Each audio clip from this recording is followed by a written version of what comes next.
বিপিএলের তৃতীয় আসরে 6 আইকন ক্রিকেটার হচ্ছেন মাশরাফি, মুশফিক, সাকিব, তামিম, রিয়াদ ও নাসির। এদের সবাই ব্যাটে বলে মাতিয়েছেন আগের 2 আসর। ধারাবাহিক প্রতিবেদনে আজ জানব নাসির হোসেনের কথা।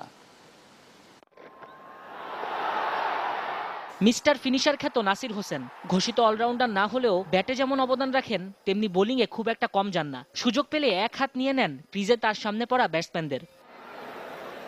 বিপিএল এর প্রথম আসরে খেলেছিলেন খুলনা রয়্যাল বেঙ্গলসের হয়ে। 50 সেঞ্চুরি সেবার পাননি। 11 ম্যাচে 7 ইনিংসে 30 গড়ে 120 স্ট্রাইক রেটে 182 রান করেছিলেন।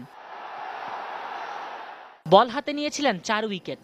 সেরা বোলিং ফিগার 15 রান দিয়ে 2 উইকেট। 10 ইনিংসে 24 ওভারে 188 রান দিয়েছিলেন। ইকোনমি ছিল 8-এর মতো। প্রথম আসরে নাসিরের খুলনা সেমিফাইনাল অবধি খেলেছিল। বিপিএল সিজন 2-তে নাসির হয়ে গেলেন আরো পরিণত।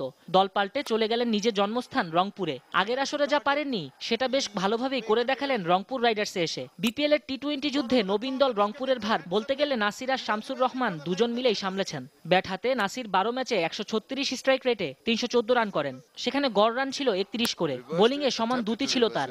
7 ইকোনমিতে 9 উইকেট নিয়েছিলেন তিনি। রংপুর সেবার নাসির রাজ্জাকদের চমকে টেবিলের 5 নম্বরে উঠে এসেছিল। তাই আসছে বিপিএল এর তৃতীয় আসরে আইকন ক্রিকেটার ক্যাটাগরিতে মিস্টার নাসির হোসেনের উপর যে চোখ রাখবে রংপুরের ফ্র্যাঞ্চাইজি তা বলার অপেক্ষা রাখে না। নাজমুস সাকিব, নিউজ 9, ঢাকা।